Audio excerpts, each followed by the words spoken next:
नमस्कार, मैं अमन आकाश स्वागत करता हूं आपके अपने परिवार भी लाइव स्टडी में। साथियों, भी लाइव स्टडी आप सबके लिए लेकर के आया है हनुमान बैच। इस हनुमान बैच में आपको बिहार पुलिस के जितने भी क्वेश्चंस होने वाले हैं, बिहार पुलिस के जितने भी क्वेश्चंस होने वाले हैं 100 में 100।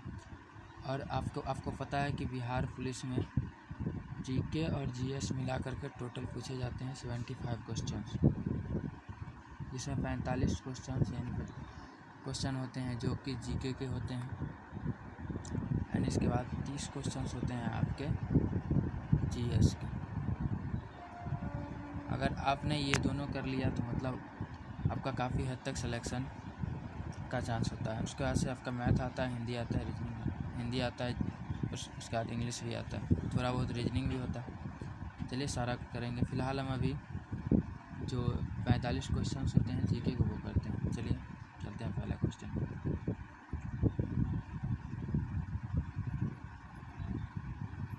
तो ये रहा हमारा पहला क्वेश्चन। 1917 ईस्वी में कौन देश प्रथम विश्व युद्ध से अलग हो गया? तो 1917 में जो देश अलग हुआ था, अमेरिका, रूस, इंग्लैंड, जर्मनी। कौन अलग हुआ था? तो रूस अलग हुआ था 1917 में। अगला क्वेश्चन देखते हैं। अगला क्वेश्चन है, वायसराय की संधि से सर्वाधिक क्षति किस देश को हुई? वायसराय की संधि से सर्वाधिक क्षति जर्मनी को, जापान को, इंग्लैंड को या फ्रांस को? तो किसको हुई थी? तो ये हुई थी जर्मनी को। चलिए अगला देखते हैं। अगला क्वेश्चन है, साम्यवादी शासन का पहला प्रयोग कहाँ हुआ? तो रूस में, इंग्लैंड में, जर्मनी में या फ्रांस में? या फिर इसे ऐसे भी कह सकते हो, काम के अधिकार को संवैधानिक अधिकार का रूप सबसे पहले कहाँ मिला? तो सबसे पहले कहाँ मिला था? तो ये मिला था रूस में। अगला क्वेश्चन है, अक्टूबर 1917 की बोल्शेविक क्रांति का नेतृत्व किसने किया था? तो अब इसको तो पता ही है आपको कि किसने किया था। तो लेनिन ने किया था। अगला क्वेश्चन है, कांग्रेस का चुनाव चिन्ह। ये तो बहुत ही आसान क्वेश्चन है, ये क्वेश्चन पूछे गए क्वेश्चन है आपके। इसमें जितने भी क्वेश्चन होंगे बिहार पुलिस में पूछे गए क्वेश्चन होंगे, और उसके बाद से जो पूछने लायक क्वेश्चन है वही सब क्वेश्चन है। चलिए अगला क्वेश्चन है, संप्रति केंद्र में किस पार्टी की सरकार है? भारतीय जनता पार्टी की, कांग्रेस की, जनता दल की, उसके बाद राजद की। तो किसकी है संप्रति में? तो संप्रति में आपकी राजद की। अगला क्वेश्चन देखते हैं, लोकतंत्र। अच्छा इधर आ गया। अगला क्वेश्चन है, लोकतंत्र का कार्य संचालन किसके अभाव में असंभव है? यानी लोकतंत्र का कार्य संचालन किसके अभाव में नहीं हो सकता? योजना के, नौकरशाही के, राजनीतिक दल के, पंचायती राज के? तो इसका तो सादा सीधा सिंपल है कि अगर राजनीतिक दल ही नहीं होगा तो लोकतंत्र की कार्रवाई नहीं होगी। तो इसका आंसर राजनीतिक दल हो जाएगा। अगला क्वेश्चन, इनमें क्षेत्रीय दल है कांग्रेस, भारतीय जनता पार्टी, अकाली दल या फिर जनता दल? तो आपको पता है कि ये भी नेशनल पार्टी है, तो क्षेत्रीय दल हो नहीं सकता। ये भी नेशनल पार्टी यानी राष्ट्रीय पार्टी है। जनता दल भी राष्ट्रीय पार्टी है। तो आंसर इसका क्या हो जाएगा हमारा? अकाली दल। ये केवल और केवल क्षेत्रीय दल है, बाकी तीनों का तीनों राष्ट्रीय पार्टी। ठीक है, चलिए अगला क्वेश्चन, भारत में अंतरिक्ष प्रणाली से संबंधित स्थलों के युग्मों में कौन सा सही है? इसरो उपग्रह श्री हरिकोटा में है, ये सही है। या फिर विक्रम साराभाई अंतरिक्ष केंद्र तिरुवनंतपुरम में है, ये सही है। या फिर अगला ऑप्शन आपका उपग्रह प्रक्षेपण केंद्र हैदराबाद में, यह भारतीय सुदूर संवेदन एजेंसी जो कि बंगलौर में है। तो इसका आंसर क्या हो जाएगा? तो इसका आंसर आपका जो हो जाएगा वो हो जाएगा विक्रम साराभाई अंतरिक्ष केंद्र तिरुवनंतपुरम में है। ये बिल्कुल सही आपका आंसर है। चलिए अगला क्वेश्चन देखते हैं, निम्नलिखित में से किसे जुड़वा खनिज कहा जाता है? तांबा, टीन, सीसा, जस्ता, लोहा, कोयला या सोना, चांदी? किसे कहा जाता है? तो कहा जाता है आपको यहाँ पर सीसा और जस्ता को आप यहाँ पर जुड़वा खनिज बोल सकते हैं।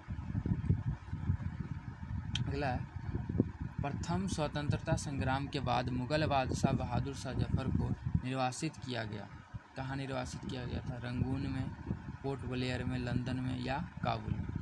अच्छा, ऑप्शन थोड़ा ऊपर नीचे हो गया, चलिए कोई बात नहीं। तो इसका आंसर क्या हो जाएगा? इसका आंसर हो जाएगा आपका रंगून में। रंगून में ही किया गया था। अगला देखते हैं। निम्नलिखित में से किसे भूमध्य सागर की कुंजी कहा जाता है? सुएज नहर को, बोनिफेसियो स्ट्रेट को, या फिर जिब्राल्ट जल संधि को, या मेसिना जल संधि को? किसे कहा जाता है? तो आपको बता दें कि ये जिब्राल्टर संधि को कहा जाता है। किसे कहा जाता है? तो जिब्राल्टर संधि, बिल्कुल। चलिए अगला, सिजिगी क्या है? मतलब सिजिगी क्या है? ऑप्शन है आपका पहला, सूर्य, पृथ्वी तथा चंद्रमा की एक सीधी रेखा को रेखा है स्थित है, जिसे हम सिदगी कहते हैं। या फिर अगला ऑप्शन है, सूर्य तथा चंद्रमा के बीच पृथ्वी की स्थिति को हम सिदगी स्थिति कहते हैं। या फिर अगला है, पृथ्वी के एक ओर सूर्य तथा चंद्रमा की स्थिति को सिदगी कहते हैं, सिजगी कहते हैं। या लास्ट ऑप्शन है आपका, सूर्य चंद्रमा की समकोणिक स्थिति को सिजगी कहते हैं। तो किसे कहते हैं?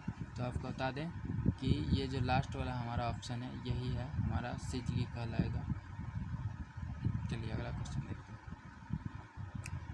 हैं। निम्नलिखित में से कौन सा राजा हर्षवर्धन के समय की जानकारी के लिए सबसे अच्छा स्रोत था?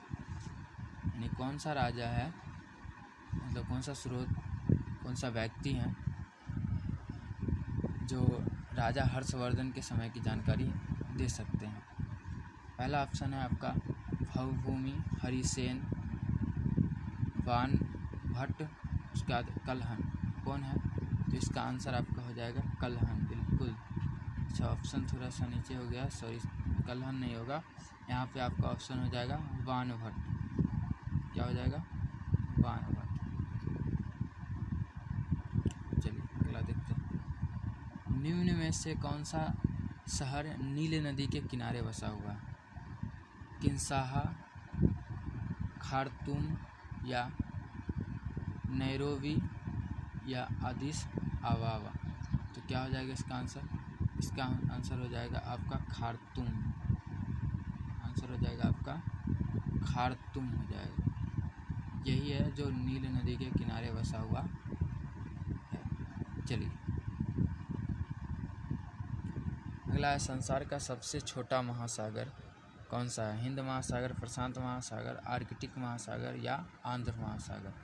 तो आपको बता दें कि क्या हो जाएगा इसका आंसर? इसका आंसर हो जाएगा सी नंबर, यानी कि आर्कटिक महासागर जो है वो संसार का सबसे छोटा महासागर है, बिल्कुल। अगला क्वेश्चन है, निम्नलिखित में से कौन सा संविधान संशोधन यह कहता है कि ग्राम पंचायत में 1/3 सीटें महिलाओं के लिए आरक्षित होनी चाहिए? तो कौन सी होनी चाहिए? 81वां, यहाँ पे ए आई नहीं होगा, ए टी होगा, यहाँ पे थोड़ा सा मिसप्रिंट हो गया। 81वां अमेंडमेंट, या 71वां अमेंडमेंट, या 74वां अमेंडमेंट, या 73वां अमेंडमेंट? तो क्या हो जाएगा इसका? तो इसका आंसर जो आपको हो जाएगा वो हो जाएगा आपको, क्या हो जाएगा यहाँ पे आंसर हो जाएगा आपका 73वां अमेंडमेंट। अगला क्वेश्चन है, पेशवा बाजीराव प्रथम द्वारा इनमें से कौन सा इलाका नहीं जीता गया? यानी पेशवा बाजीराव प्रथम जो थे उन्होंने इनमें से कौन सा जो इलाका है वो नहीं जीते थे? बुंदेलखंड, गुजरात, उड़ीसा, मालवा? तो किसे वो नहीं जीते थे? तो वो केवल एक ही नहीं जीते थे इसमें से, वो है उड़ीसा। बाकी का इन्होंने बुंदेलखंड जीत लिया था, गुजरात जीत लिया था, मालवा भी जीत लिया था। चलिए अगला चलते हैं। अगला है, भारत के राष्ट्रपति को पद की शपथ कौन दिलाता है? बिल्कुल, बहुत ही अच्छा क्वेश्चन है ये कि भारत के राष्ट्रपति को शपथ कौन दिलाता है, क्योंकि आपको पता है कि बाकी सबको तो राष्ट्रपति दिलाते हैं, पर राष्ट्रपति को कौन शपथ दिलाता है? तो आपको बता दें कि राष्ट्रपति को जो शपथ दिलाता है वो ना ही आपको लोकसभा अध्यक्ष दिलाता है, उपराष्ट्रपति दिलाता है, प्रधानमंत्री दिलाता है, बल्कि वो दिलाता जो है वो है भारत का मुख्य न्यायाधीश, जो सुप्रीम कोर्ट के जो न्यायाधीश होते हैं वो दिलाते हैं। अगला क्वेश्चन है, राज्यसभा के सदस्यों का कार्यकाल कितना होता है? तो राज्यसभा के सदस्यों का कार्यकाल कितना होता है? तो 6 वर्ष, 2 वर्ष, 5 वर्ष, 4 वर्ष, कितना होता है? तो राज्यसभा के सदस्य के कार्यकाल की बात करें तो वो होती है 6 वर्ष की। पर आपको पता है कि राज्यसभा में जो होती है, जो प्रत्येक व्यक्ति का मतलब 2 साल में उनका रिटायरमेंट हो जाता है, लेकिन ऐसा बिल्कुल भी नहीं है कि जैसे कि कोई सदस्य 5 साल के लिए चुना जाता है। तो उनका जो कार्यकाल होता है, राज्यसभा का जो कार्यकाल होता है वो होता है 6 वर्ष। लेकिन इससे इसका कोई मतलब नहीं है कि कोई व्यक्ति 5 साल के, क्योंकि आपको पता है कि हर व्यक्ति का 2 साल में 1/2 जो हिस्सा होता है वो रिटायरमेंट होता है। चलिए आगे चलते हैं। भारत में मुगल शासकों का निम्नलिखित में से कौन सा अवरोही क्रम सही है? यानी भारत में मुगल शासकों का जो अवरोही क्रम है वो कौन सा सही है? अकबर, हुमायूं, जहांगीर, शाहजहां, या फिर हुमायूं, जहांगीर, अकबर, शाहजहां, या अकबर, जहांगीर, हुमायूं, शाहजहां, या फिर हुमायूं, अकबर, जहांगीर, शाहजहां। तो क्या हो जाएगा इसका आंसर? इसका आंसर जो आपका हो जाएगा वो हो जाएगा हुमायूं, अकबर, जहांगीर, उसके बाद हो जाएगा आपका शाहजहां। क्योंकि आपको बहुत अच्छा से याद होगा कि अगर यहाँ पे एक और मुग़ल बादशाह का नाम होना था, जो कि पहले होना था, वो होना था बाबर। ठीक है, बाबर के बाद जो होता वो होता हुमायूं, हुमायूं के बाद अकबर, अकबर के बाद जहांगीर, जहांगीर के बाद शाहजहां, ऐसे आता। तो चलिए ये ठीक है, आपका लास्ट ऑप्शन नंबर डी बिल्कुल सही है। चलिए अगला चलते हैं। राज्य अपहरण नीति की शुरुआत किसने की थी? Lord Hastings, Lord Dalhousie, Lord Curzon, या फिर लॉर्ड, यहाँ पे थोड़ा सा ये मिस्टेक हो गया है, यहाँ पे डी जो ऑप्शन है वो आपका ये हो जाएगा लॉर्ड हॉर्डिंग। लॉर्ड हॉर्डिंग आपका डी ऑप्शन हो जाएगा, मिस टाइप हो गया। चलिए इसका आंसर क्या हो जाएगा? इसका आंसर हो जाएगा आपका लॉर्ड डलहौजी, जो कि राज्य अपहरण नीति की शुरुआत की थी। चलिए अगला क्वेश्चन देखते हैं हम। सिंधु घाटी सभ्यता से संबंध स्थान लोथल निम्नलिखित में से किस राज्य में? सिंधु घाटी सभ्यता से संबंध स्थान लोथल निम्नलिखित में से किस राज्य में? तो ये देखते हैं, पंजाब में, गुजरात में, राजस्थान में, या उत्तर प्रदेश में। लोथल कहाँ है? तो आपको पता होगा कि लोथल जो है वो है आपका गुजरात में। बिल्कुल, लोथल कहाँ है? तो लोथल आपका जो है वो है गुजरात में। चलिए अगला क्वेश्चन देखते हैं। निम्नलिखित में से कौन कौन से महासागर पनामा नहर से जुड़े हुए हैं? पनामा नहर से कौन कौन से महासागर जुड़े हुए हैं? हिंद और प्रशांत, अटलांटिक और प्रशांत, उसके बाद आर्कटिक और अटलांटिक, या इनमें से कोई नहीं। तो आपका आंसर क्या हो जाएगा? आपका आंसर जो हो जाएगा यहाँ पे जो आंसर होगा हमारा ये होगा अटलांटिक और प्रशांत जो है, ये दोनों जो बिल्कुल है, ये दोनों महासागर पनामा नहर से जुड़ा हुआ है। चलिए, भारत में वृक्षारोपण उत्सव, जिसे वन महोत्सव कहा जाता है, के जन्मदाता कौन है? महात्मा गांधी, के.एम. मुंशी, पंडित जवाहरलाल नेहरू, आचार्य विनोबा भावे। तो कौन हो जाएंगे ये? तो ये हो जाएंगे के.एम. मुंशी जी। इन्होंने ही भारत में वन महोत्सव की शुरुआत यानी जन्मदाता थे। अगला क्वेश्चन है, दफला तथा सिंहपो जनजातियां निम्नलिखित में से किस प्रदेश में पाई जाती है? दफला और सिंहपो जनजातियां किस प्रदेश में पाई जाती है? आंध्र प्रदेश, हिमाचल प्रदेश, अरुणाचल प्रदेश, या फिर मध्य प्रदेश में। तो कहाँ पाई जाती है? तो ये पाई जाती है जो आपको ये अरुणाचल प्रदेश में आपको दफला और सिंहपो जनजातियाँ पाई जाएगी। चलिए अगला देखते हैं। साइलेंट वैली प्रोजेक्ट का संबंध निम्नलिखित में से किस राज्य से, यानी साइलेंट वैली प्रोजेक्ट जो है इनमें कौन सा राज्य है जिससे उसका संबंध है? कर्नाटक, केरल, महाराष्ट्र, हिमाचल प्रदेश। क्या हो जाएगा इसका आंसर? इसका आंसर हो जाएगा आपका केरल। केरल है बिल्कुल, इसका सही आंसर है जो केरल होगा। चलिए अगला देखते हैं। अगला है तुजू दर्रा भारत को किस देश से मिलाता है? तुजू दर्रा जो है वो भारत को किस देश से मिलाता है?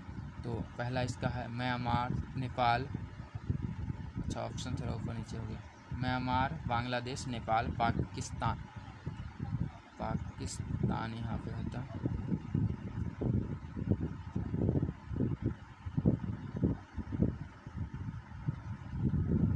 पाकिस्तान, ऑप्शन डी आपका पाकिस्तान। चलिए तो तुजू दर्रा जो है वो हमें किससे जोड़ता है? तो वो हमें जोड़ता है म्यांमार से। बिल्कुल, वो हमें किससे जोड़ता है? वो जोड़ता है हमें म्यांमार से। चलिए अगला क्वेश्चन हम देखते हैं। तुजू दर्रा किससे जोड़ता है? म्यांमार से। ये से अब याद करने वाले क्वेश्चन, बहुत अच्छे क्वेश्चन। भारत का दक्षिणतम बिंदु इंदिरा पॉइंट निम्नलिखित में से कहाँ स्थित है? तमिलनाडु में, छोटा निकोबार में, बड़ा निकोबार में, कार निकोबार द्वीप में, किस में है? तो ये है जो हमारा स्थित है, ये बड़ा निकोबार में स्थित है हमारा। बिल्कुल इसका सही आंसर हो जाएगा, क्या हो जाएगा? तो इंदिरा पॉइंट जो है वो कहाँ स्थित है? वो है बड़ा निकोबार में स्थित है इंदिरा पॉइंट। चलिए अगला क्वेश्चन हम देखते हैं। भारत का सबसे लंबा बांध रिहंद, हीराकुंड, नागार्जुन, तुंगभद्रा। क्या हो जाएगा? ये तो बहुत ही आसान क्वेश्चन, ये तो आप सभी को पता होगा कि हीराकुंड बांध जो है वो भारत का सबसे लंबा बांध है। चलिए आगे चलते हैं। पृथ्वी के भूपृष्ठीय स्तर को इस नाम से भी पुकारते हैं? पृथ्वी के भूपृष्ठीय स्तर को इस नाम से भी पुकारते हैं, किस नाम से पुकारते हैं? सियाल, मोहो, सीमा, निफे, किस नाम से पुकारते हैं? तो इसे हम सियाल नाम से भी पुकारते हैं। किससे पुकारते हैं? सियाल से पुकारते हैं। चलिए अगला क्वेश्चन देखते हैं।